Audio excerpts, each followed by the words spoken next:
End of life care और living Wills ऐसे विषय हैं जिनके बारे में बहुत से लोग तब तक नहीं सोचते जब तक कि वे सीधे प्रभावित न हों।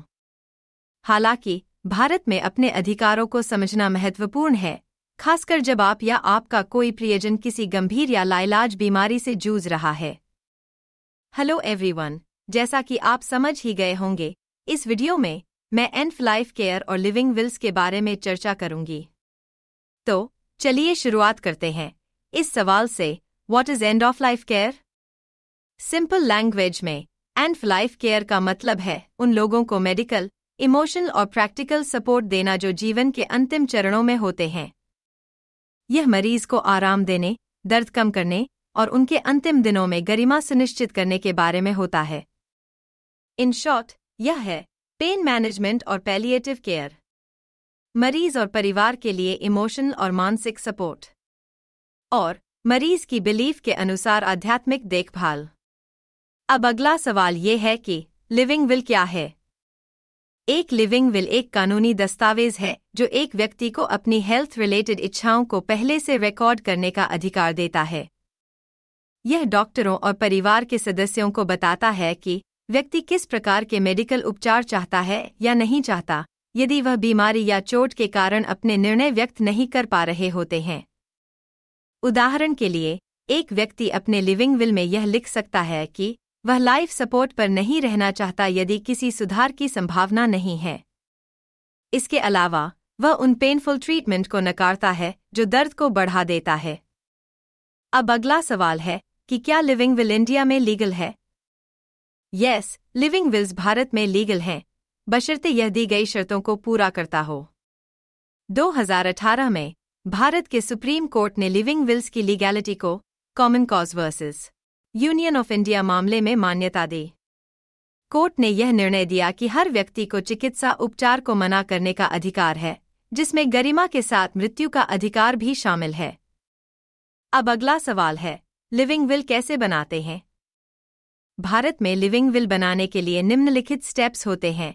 पहला है अनपे विशेस को एक पेपर पे लिखना। इस स्टेप में मरीज को अपनी मेडिकल पसंदीदा चीजें स्पष्ट रूप से लिखनी होती हैं।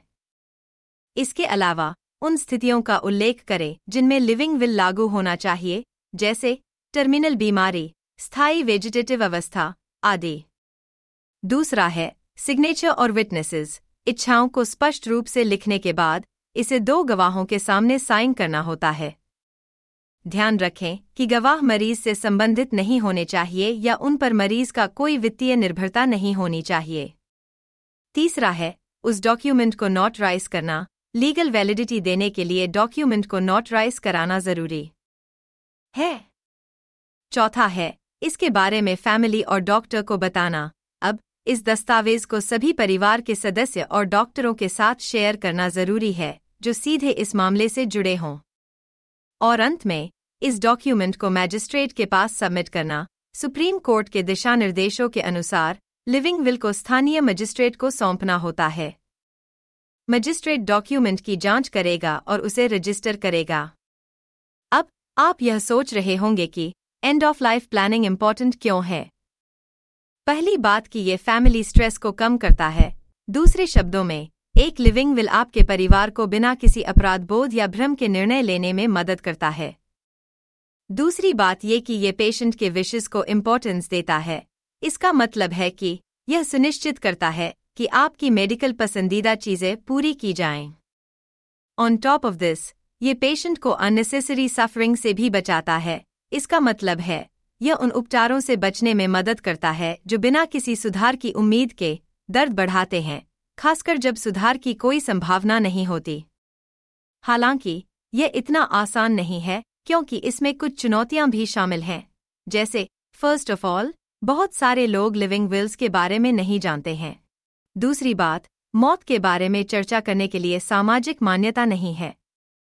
आखिरकार, पैलिएटिव केयर तक सीमित पहुंच है, खासकर ग्रामीण और दूर दराज के क्षेत्रों में। इसके अलावा एंड ऑफ लाइफ केयर और लिविंग विल्स के प्रावधान लोगों को उनके स्वास्थ्य और गरिमा के बारे में निर्णय लेने का अधिकार प्रदान करते हैं। इसके बावजूद कि भारत में कानून इन अधिकारों का समर्थन करता है, अधिक जागरूकता और स्वीकृति की आवश्यकता है। अपने इच्छाओं को पहले से डिस्कस करना और इससे संबंधित डॉक्यूमेंट तैयार करना आपको और आपके परिवार को मानसिक शांति दे सकता है। तो अगर आप या आपके किसी रिश्तेदार या फ्रेंड्स में से किसको ऐसी किसी सर्विस की आवश्यकता हो तो दिए गए ईमेल आईडी पर हमसे संपर्क कर हमारे एक्सपर्ट्स आपको हर तरीके से हेल्प करेंगे। अगर आपको ये वीडियो पसंद आया तो इसे लाइक, शेयर और सब्सक्राइब करना बिल्कुल न भूलें। देखने के लिए थैंक यू।